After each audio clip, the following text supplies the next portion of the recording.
Yo, what is going on, everyone in the crypto space? So today, we have some quite fantastic and amazing news. Although the price is not reflecting upon it, this really just shows you that progress means a ton more than price. So, let's get into it. So, at a Bangkok FinTech Fair in 2018, just uploaded earlier today, early in like 2, 3 in the morning, a Ripple employee, this guy right here, reveals some very interesting information and crucial to the future of Ripple. So let's go ahead and have a listen. And banks to make sure that our solution is widely adopted, and which is why I'm actually employed by Ripple, because so we actually work very closely with about 40-50 central banks across the globe. So he's basically saying they work with about 40 to 50 central banks worldwide. Now, if you account how many countries are in the world, that accounts for about 20% of the countries that exist in the world. So about 20% essentially of the world. So now, 40 to 50 central banks might be thinking like, okay, well that's really good, but it's 40 to 50 banks, so it's more partners, right?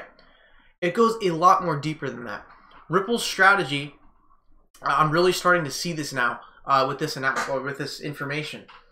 They're not only just targeting one single bank. Central banks have monetary authority and supervise the banking sector of that country. So they essentially are lead dog for that country in terms of the banking and financial sector.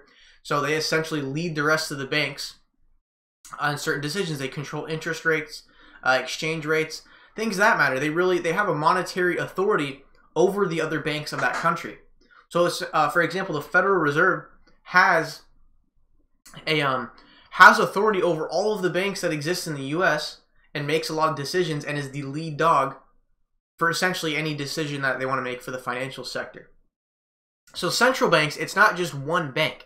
That one central bank can network to every single bank in that country and influence it to make a decision. So let me sketch this out for you guys.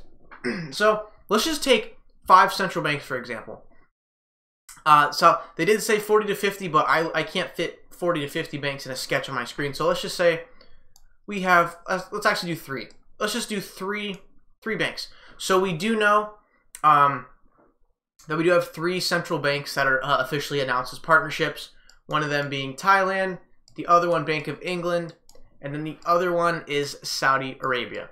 Now, remember, this is 3 banks. I'm using this as perspective for the rest of the 40 to 50. So Ripple's strategy, I'm going to show you how truly brilliant this is. So the Bank of Thailand, Bank of England, and the Saudi Arabian Central Bank. They are all central banks. They have monetary authority over the rest of the banks in the country. This means, let's give an estimate that each of these countries have about 50 banks. This is just an estimate. It could be 50, 20, 100, 1,000, who knows. I'm just trying to show you this as an example to put it into perspective.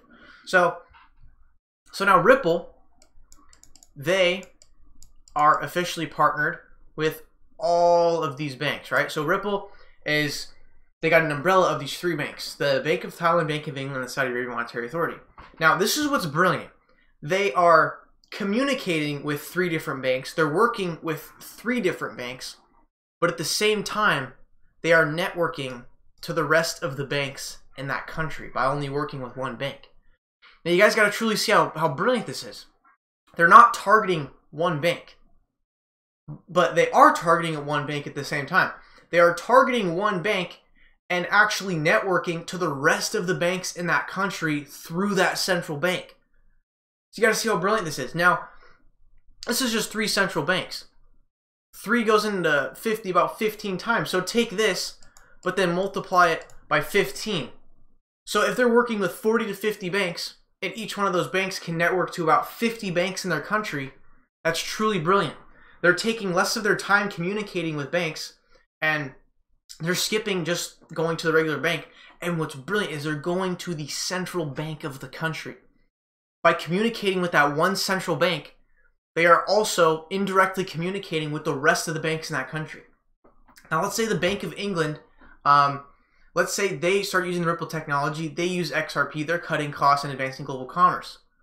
If the Central Bank of England starts doing that, if the Central Bank of Thailand starts doing that, if the Central Bank of Saudi Arabia starts doing that, what do you think the rest of the banks in that country will do?